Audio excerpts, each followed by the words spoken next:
Premier League wages hit a record £4 billion last season. A new study has discovered. Hello, everyone. Welcome back to my channel.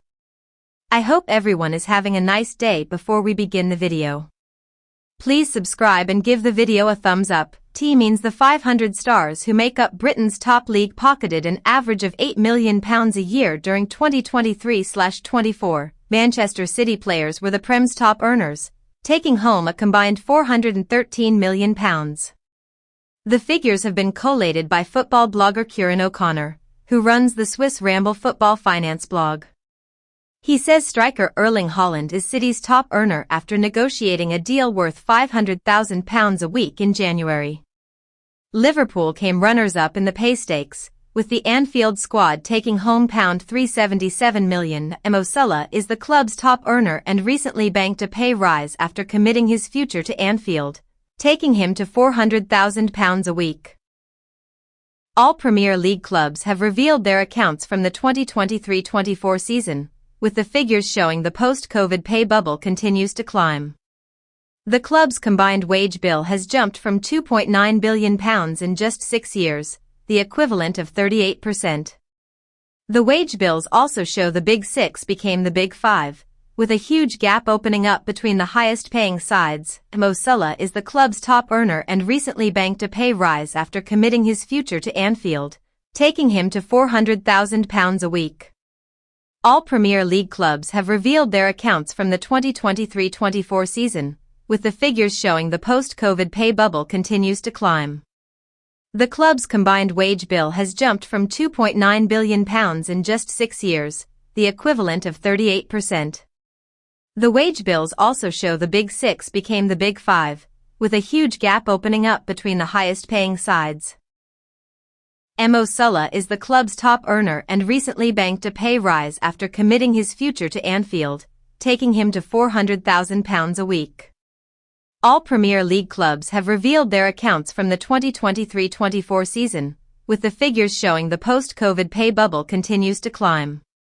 The club's combined wage bill has jumped from £2.9 billion in just 6 years, the equivalent of 38%.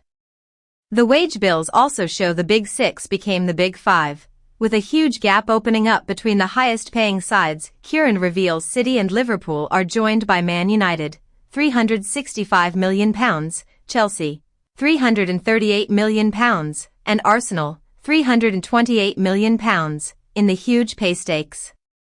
Aston Villa had the sixth largest wage bill, which came in at £252 million, a gap of £76 million to Arsenal. Tottenham and Newcastle also paid out more than £200 million. This year's FA Cup winners Crystal Palace were the league's highest achievers last season, finishing 10th despite only 4 clubs having a smaller. Man United underachieved, finishing 8th, despite having the third largest wage bill. The 3 clubs with the lowest wage bills were relegated last season: Luton Town, Sheffield UTD, and Burnley. Luton's wage bill was the lowest in the league, paying out £57 million to its squad. The figures were released before today's final round of games, with Liverpool already crowned champions, while Haaland himself admitted his salary was the bit crazy when his new 10-year deal was announced in January.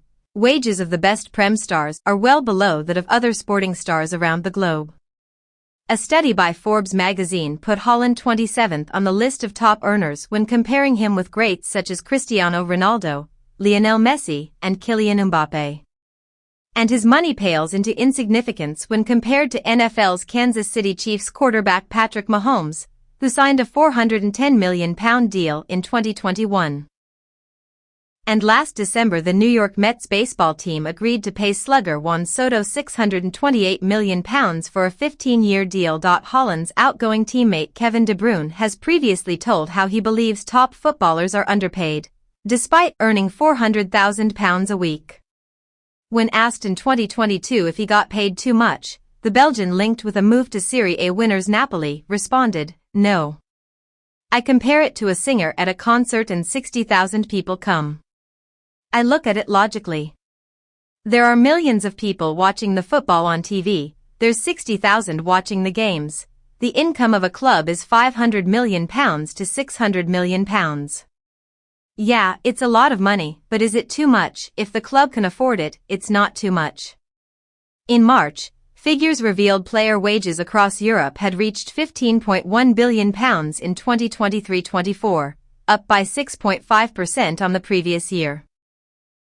Following the release of the latest UEFA club licensing benchmarking report, the governing body's president Alexander Ceferin warned teams about paying excessive amounts to their players, said, "While most clubs appear to be managing player wage increases responsibly, other costs are rising rapidly, putting greater pressure on operating margins than ever before. Clubs must remain vigilant as there is still much work to be done to restore pre-pandemic profitability. Premier League clubs have to pay within profit and sustainability rules, PSR, each year or face punishment. Everton and Nottingham Forest faced points deductions for breaching the rules. In February, it was reported the Professional Footballers Association, which acts for players, threatened the Premier League with legal action if it brought in a salary cap. Clubs voted last year to explore the introduction of a spending cap from the start of the 2025-26 season as part of a new system of financial controls. It will limit clubs to spending 85% of their total revenue on wages, transfer payments, and agent fees. Sponsorship consultant Nigel Curry said, "The players are the stars, they are the talent and the reason millions tune in every week and buy the kits.